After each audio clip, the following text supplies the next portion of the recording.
उषा के 5 बेटे थे, जिसमें से उसके 3 बेटों की शादी हो गई थी। उसकी तीनों बहू कविता, रीता और कीर्ति एक अच्छे घराने से थी।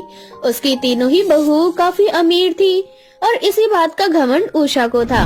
ऐसे ही एक दिन उषा की एक पड़ोसन उसके घर आती है। अरे उषा बहन, मैंने सुना था कि तुम्हारी तीनों बहू अभी मायके गई थी। तुम्हारी तो तीनों बहुएं बहुत अमीर है। इस बार क्या लाई है मायके से तुम्हारे लिए? हाँ, मेरी छोड़ो बहन, मेरी तो तीनों बहुएं हर साल मायके से कुछ न कुछ महंगी चीजें लेकर आती हैं। तुम बताओ कि तुम्हारी गरीब बहुएं अपने मायके से क्या लेकर आई? वो भी तो मायके गई थी ना।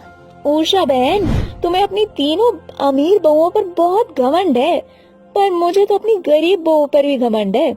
क्योंकि गरीब होने के बाद भी मेरी बहू जब भी मायके से आती है तो पूरे घर वालों के लिए कुछ ना कुछ जरूर लेकर आती है। वो केवल अपना नहीं सोचती। पर तुम्हारी तीनों बहुओं के पास पैसा होने के बाद भी वो तीनों केवल अपने अपने पतियों के बारे में सोचती है। तुम्हारा तो कोई ख्याल ही नहीं रखता। अपनी पड़ोसन की बात सुनकर उषा को उससे जलन होने लगती है। अब उषा कभी भी बाहर निकलती तो वह दूसरों की बहू को देखती। उसके मोहल्ले में बहुत सी ऐसी बहू थी जो गरीब परिवार से थी, पर वो गरीब होने के बाद भी अपने परिवार वाले और अपने ससुराल वालों का ख्याल रखती है, उनका मान सम्मान करती है। पर उषा की तीनों बहू अमीर होने के बाद भी उसके बारे में जरा सा भी नहीं सोचती और बस अपनी अमीरी के घमंड में चूर रहती है। सही बोलती हैं मेरी सारी पड़ोसन। भले ही तीनों बहुएं अमीर हैं मेरी, पर उनके माँ बाप ने उन्हें कोई संस्कार नहीं दिए। मैं भी इन अमीर बहुओं का घमंड तो तोड़ कर ही रहूंगी। मेरे अभी 2 और बेटे कुंवारे बैठे हैं। इस बार मैं अपने घर में गरीब बहू लेकर आऊंगी और इन तीनों को दिखाऊंगी। जब इनका घमंड टूटेगा ना, तब इन्हें पता चलेगा। अब क्या था, अब उषा बिना कोई देरी करे अपने दोनों बेटे रंजीत और कमल की शादी नीलम और पीहू नाम की लड़की से करवा देती है। नीलम और पीहू एक गरीब परिवार से थी, इसलिए वो दहेज में कुछ नहीं लेकर आ पाती। पर जब उषा अपनी दोनों गरीब बहू का गृह प्रवेश करा रही होती है तो रीता अपनी देवरानी का मजाक बनाते हुए उससे कहती है, माँ जी, उनके माँ बाप इतने ज्यादा गरीब हैं क्या कि विदाई में कुछ दे भी नहीं पाए? देखो ना, बाहर एक गाड़ी भी नहीं खड़ी, ऐसे ही खाली हाथ आ गई हैं दोनों। छोड़ो ना दीदी, गरीबों की कहाँ इतनी औकात कि वो दहेज लेकर आ सके। याद है ना हमारे समय पर कैसे हमारे मायको वालों में ट्रक भर भर के दहेज दिया था। इतना सारा सामान था कि घर भी छोटा पड़ गया था। मेरी प्यारी अमीर बहुओं, तुम बिल्कुल भी फिक्र मत करो, मुझे सब याद है। तुम्हारे माँ बाप ने ये जो सामान भिजवाया है वो सिर्फ तुम्हारे लिए है। मेरे लिए उन्होंने एक साड़ी तक नहीं भिजवाई, जबकि हमारे यहाँ तो रिवाज है कि बहू अपने साथ कुछ लाए या ना लाए, लेकिन संस्कार जरूर लाती है। माँ जी, हमारे घर वाले इतने अमीर नहीं थे कि वो दहेज दे पाए, और ये बात उन्होंने शादी के पहले आपको साफ साफ कह दी थी। फिर भी आपने हमारे मायके वालों के लिए सोने के कड़े और कान की बालियां भेजी हैं। अरे मुझे इन सारी चीजों की कोई जरूरत नहीं है। मैंने तो तुम्हारे मायके वाले को बोल ही दिया था। और तुम ना मेरी ये 2 गरीब बहुओं से कुछ सीखो। भले ही ये लोग कुछ लेकर ना आई हो, लेकिन ये दोनों मेरा बहुत ख्याल रखती हैं। गरीब होने के बाद भी इनके माँ बाप मुझे सोने के कड़े और कान की बालियां दी हैं।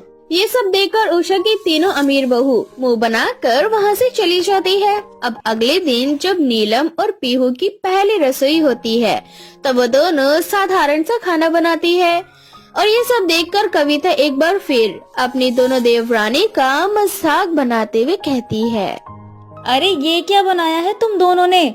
हलवा, पूरी, पुलाव, क्या है ये सब? माना कि तुम दोनों गरीब घर से हो, लेकिन इसका मतलब ये नहीं कि तुम अपने ससुराल वालों को और इस ससुराल को भी गरीब समझोगे।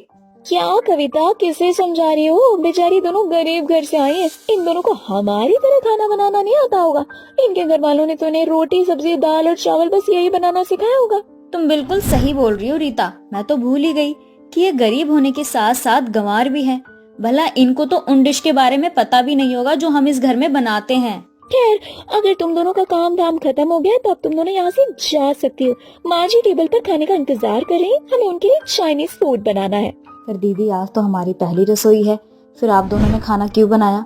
और वैसे भी हमने इतना खाना बना लिया है, हमारे हाथों का खाना इतना भी बुरा नहीं है। आप एक बार देसी खाना खाकर तो देखिए। नो थैंक्स, अब तुम दोनों यहाँ से जा सकती हो। अपनी जेठानी की ऐसी बातें सुनकर बेचारी नीलम और पीहू वहाँ से चली जाती है।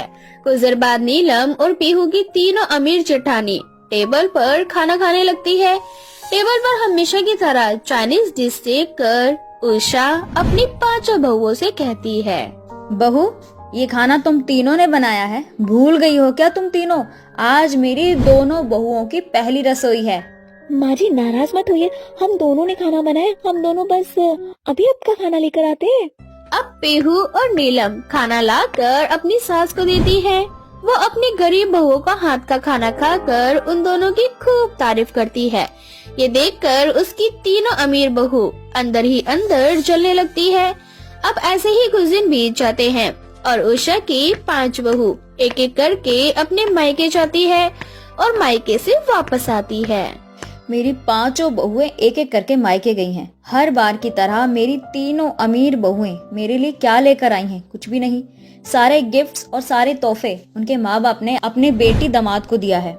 बस मेरी 2 गरीब बहुएं जिनके घर से मेरे लिए इतनी प्यारी साड़ी आई है।